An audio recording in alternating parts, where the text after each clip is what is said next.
menurut berita yang saya dengar memang Tengku Khori membuat suatu video di sosmed yang mengatakan saya akan mencabut logo lambang PBI dan Laskar Sabilillah. Ya. Tengku Mudaqori ini juga pernah membuat statement akan membuat antitesis, akan mencari kitab sebagai antitesis dari tesis K.J. Ahmaduddin Uthman tentang terputusnya nasab Habaib Alwi kepada Rasulullah. Dan tentunya dengan statement tersebut bahwasanya Tengku Mudaqori akan membuat antitesis, ya kami sebagai penyimak akan menunggu hasil dari antitesis Tengku Mudaqori tersebut. Apakah memang benar Tengku Mudaqori akan membuat antitesis? Walaupun dalam video yang sudah kita simak tersebut, kata beliau Kiai Salim, tesis K.J. Ahmaduddin Uthman Al-Bantani ini tidak membutuhkan antitesis, namun membutuhkan bukti kitab sezaman atau yang mendekati, yang membahas tentang Ubaidillah memang benar-benar putra dari Sayyid Ahmad. Nah, itu PR bagi orang-orang yang membela nasab Habib Alwi yang terputus ini, seperti Tengku Mudaqori dan yang lain-lain, untuk mencari kitab-kitab tersebut. Paling tidak ada satu bukti bahwasanya Ubaidillah ini memang putra dari Sayyid Ahmad. Dan saya juga tidak begitu percaya sih Tengku Mudaqori ini bisa membuat antitesis atau bisa menemukan kitab yang membahas tentang Ubaidillah adalah putra dari Sayyid Ahmad. Assalamualaikum warahmatullahi wabarakatuh. Alhamdulillah wassalatu wassalamu ala Rasulillah Muhammad ibn Abdillah wala hawla wala quwwata illa billah, amma ba'd. Para sahabat santri, kami akan mengajak para sahabat untuk menyimak sebuah video dari sebuah channel tentang statement Tengku Mudaqori yang dulu pernah mengatakan bahwasanya logo PWILS itu akan dicabut oleh penciptanya. Apakah statement itu benar? Apakah yang disampaikan oleh Tengku Mudaqori itu benar? Nah, ini ada klarifikasi langsung dari pencipta logo PWILS, Perjuangan Wali Songo Indonesia Laskar Sabilillah. Kita simak bersama-sama apakah Tengku Mudaqori dalam hal ini benar beliau tidak berbohong, ataukah Tengku Mudaqori hanya membuat sebuah isu semata. Mari kita simak bersama-sama. Saya dulu adalah sebagai inisiator utama bersama Tengku Khori, Gus Abbas, Kiai Muhammad Taufikur Rahman dengan Syarif Ali Zain dari Banda Kerep. Ini sejarahnya. Setelah kepulangan kami dari Padepokan Banten, kami ditelepon oleh Gus Abbas untuk datang ke tempat kediaman beliau, yaitu di Pondok Pesantren Buntet milik beliau ya. Dan di situ beliau mengajak kami semua untuk membuat suatu wadah, yaitu wadah perjuangan kebangkitan Wali Songo. Dan alhamdulillah ketika kami semua bisa berkumpul bersama Tengku Khori juga pada waktu itu mengadakan suatu musyawarah kesepakatan untuk membuat terkait dengan permasalahan apa itu yang menjadi permasalahan ya, sehingga mungkin ada sedikit kekecewaan Tengku Khori kepada rekan-rekan yang ada di Perjuangan Wali Songo Indonesia ya, terutama mungkin kepada Gus Abbas atau Kiai Haji Ahmaduddin Utsman Al-Bantani ya, tapi itu sah-sah saja ya, karena itu hak beliau kan. Dan patut juga kita ketahui ya, pernyataan Tengku Khori yang beliau ini keluar dari Perjuangan Wali Songo Indonesia, yaitu keluar dari barisan perjuangan yang kita buat dahulu itu ya, ini tidak menjadikan para saudara-saudara kita di dalam berjuang memperjuangkan suatu kebenaran ya, baik itu di dalam bidang nasabnya para habaib ya, di bidang sejarah, di bidang budaya-budaya yang lainnya yang dibelokkan ke semuanya itu. Ini tidak menyurutkan dari saudara-saudara kita ketika mereka ingin melanjutkan suatu perjuangan. Ini patut diketahui ya. Karena apa? Karena landasan perjuangan kebangkitan Wali Songo ini atau Perjuangan Wali Songo Indonesia ini, Laskar Sabilillah, itu bukan karena faktor dasar kepentingan pribadi atau golongan, tetapi karena faktor dasar suatu kebenaran, yaitu kebenaran syariat, kebenaran budaya, kebenaran untuk bangsa dan negara, seperti itu. Saya sebenarnya kurang begitu tahu tentang hal itu ya, pernyataan Tengku Khori, tapi menurut berita yang saya dengar memang Tengku Khori membuat suatu video di sosmed yang mengatakan saya akan mencabut logo lambang PBI dan Laskar Sabilillah. Ya, memang sebenarnya begini, lambang PBI itu dan Laskar Sabilillah memang saya yang menciptakan bersama Kiai Muhammad Taufikur Rahman. Saya yang merancang semuanya, dan Kiai Muhammad Taufikur Rahman itu yang mendesain di komputer, disempurnakan oleh Ustadz Mansur ya. Nah, beliau penyempurnanya. Jadi kalau untuk logo dan lambang PBI dan Laskar Sabilillah itu memang hak ciptanya ada pada saya penuh itu ya. Memang begini, kalau berita yang tersebar dengan adanya perkataan Tengku Khori lewat video atau lewat sosmed dikatakan saya itu akan mencabut, itu tidak benar ya. Saya tidak pernah mengatakan demikian. Tetapi seandainya ya, kalau memang suatu wadah perjuangan Wali Songo Indonesia Laskar Sabilillah ini disalahgunakan ya, disalahgunakan untuk kepentingan pribadi, untuk kepentingan golongan yang bertentangan dengan aturan syariat dan aturan dari negara kita, untuk sesuatu hal yang tidak baik ya, maka saya memiliki hak ya, mutlak untuk bisa mencabut hak cipta dari logo PBI dan Laskar Sabilillah. Itu pun dengan syarat kalau wadah perjuangan PBI ini dan Laskar Sabilillah itu digunakan untuk kepentingan-kepentingan yang bertentangan dengan syariat dan kepentingan-kepentingan yang bertentangan dengan aturan-aturan negara kita. Begitu, yang merugikan bangsa dan negara. Selama hal itu tidak dilakukan ya, dan masih berjalan lurus di jalan suatu kebenaran, maka saya tidak akan pernah mencabut hak cipta dari lambang logo itu. Justru alhamdulillah ketika lambang PBI terus lambang Laskar Sabilillah itu bisa digunakan sebagai bendera perjuangan yang menegakkan suatu kebenaran syariat agama, suatu kebenaran yang berkaitan dengan kemaslahatan bangsa dan negara, saya sungguh sangat bahagia ya. Saya sungguh sangat ridho sekali. Ya, makanya pesan saya untuk saudara-saudara saya yang ada dalam wadah perjuangan Wali Songo Indonesia dan Laskar Sabilillah, berjuanglah kalian, bergeraklah kalian dengan niat Bismillahirrahmanirrahim untuk menegakkan suatu kebenaran agama demi bangsa dan negara dari para pengkhianat-pengkhianat yang akan merongrong persatuan kesatuan negara kedaulatan Republik Indonesia, begitu. Jadi kalau ada informasi saya akan mencabut itu tidak benar ya. Nah, itu saya tidak tahu itu informasi dari mana.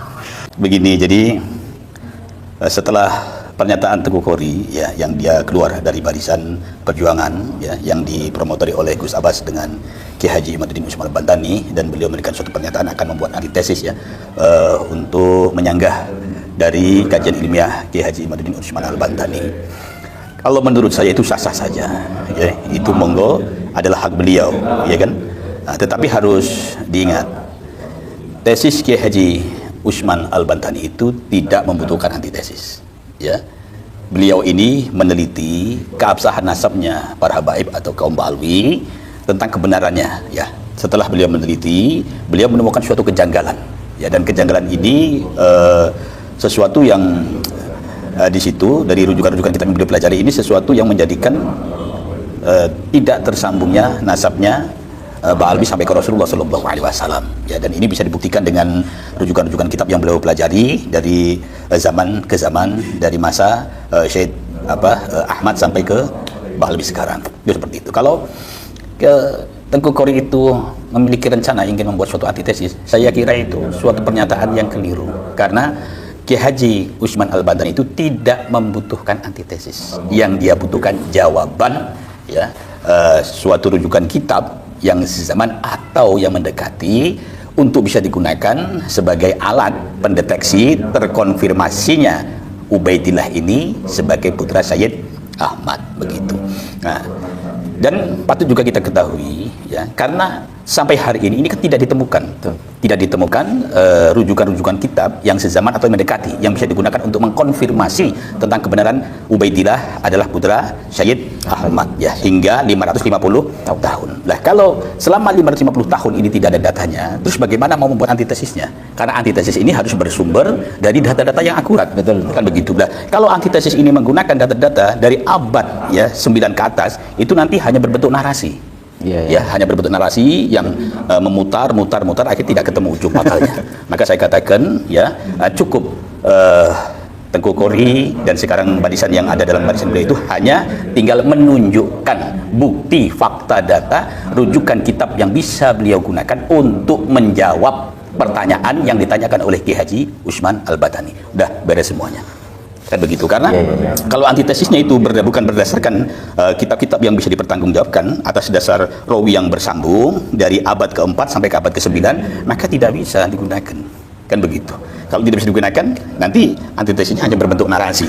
Karena Kiai Haji Usman Al-Batani ini bukan narasi, dia menemukan suatu kejanggalan, keterputusan riwayat, kan begitu. Karena tidak ada kitab yang menceritakan, kan begitu. Padahal secara kemasyhuran mereka dikenal. Kan iya, tetapi kenapa? Ya dalam kitab-kitab nasab terdahulu yang begitu banyak ya, itu kan sebenarnya sudah ada lembaga nasab ya. Sampai 550 tahun itu kok tidak ada satupun kitab yang menceritakan tentang nasab Ubaidillah ya, tentang perihal sejarah riwayat kehidupan Ubaidillah. Ini kan menjadi sudut pertanyaan. Maka cukup tinggal sodorkan kitabnya, jawab dengan baik. Begitu. Kalau membuat antitesis dengan narasi-narasi yang bersumber dari rujukan kitab abad ke-9 ke atas itu nanti malah mutar-mutar. Nggak akan bakal ketemu. Kan begitu. Karena suatu keabsahan sesuatu itu tergantung data. Kan begitu. Ya data yang bisa dipertanggungjawabkan. Nah, kan seperti itu. Makanya sedikit juga saya terangkan kemarin ada saya mendengar itu ya di live TikTok apa itu dengan Kiai Haji Abdul Ghalib ya, yang dari Madura itu. Memang saya memberikan suatu apresiasi yang sungguh sangat luar biasa kepada beliau, Kiai Haji Abdul Ghalib ya, yang dari Madura, dengan kehebatan keluasan ilmu beliau yang menguasai ilmu fan, nahwu dan sorof ya. Ini saya sungguh mengapresiasi beliau, ini bukan orang biasa. Memang benar-benar beliau ini orang sangat alim ya. Karena untuk memahami suatu lafal, suatu kalimat itu kalau tidak mengerti nahwu dan sorof secara sempurna, maka pemahamannya juga akan batal. Kan gitu. Jadi seseorang tidak akan bisa memahami ya setiap makna dari lafal atau kalimat yang ada di dalam kitab itu tanpa mengetahui, tanpa menguasai nahwu dan sorof yang sempurna. Nah, kalau dia tidak menguasai maka pemahamannya pun akan salah, akan melenceng. Beda arti nantinya ya. Ya, beda maksud dan tujuan. Ya, nah, ini saya mengacungi jempol kepada Kiai Haji Abdul Ghalib ya. Subhanallah, ilmu beliau memang patut kita acungi jempol. Saya sungguh sangat mengakui kealiman beliau. Para sahabat, itulah klarifikasi langsung dari pencipta logo Perjuangan Wali Songo Indonesia Laskar Sabilillah terkait isu yang sudah beredar dari Tengku Mudaqori yang katanya pemilik atau pencipta logo BWILS akan mencabut logo tersebut, dan itu semua tidak benar. Itu sudah jelas disampaikan oleh beliau yang terhormat pencipta logo BWILS, Kiai Salim. Tentu dalam hal ini Tengku Mudaqori berbohong, hanya menebar isu tidak sesuai dengan kenyataan. Mungkin ya disebabkan entah karena sakit hati, jengkel atau yang lain.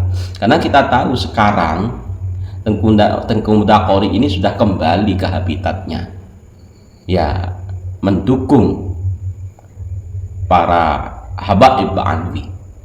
Yang Tengku Mudaqori ini juga pernah membuat statement akan membuat antitesis, akan mencari kitab sebagai antitesis dari tesis Kiai Ahmaduddin Utsman tentang terputusnya nasab habaib Anwi kepada Rasulullah.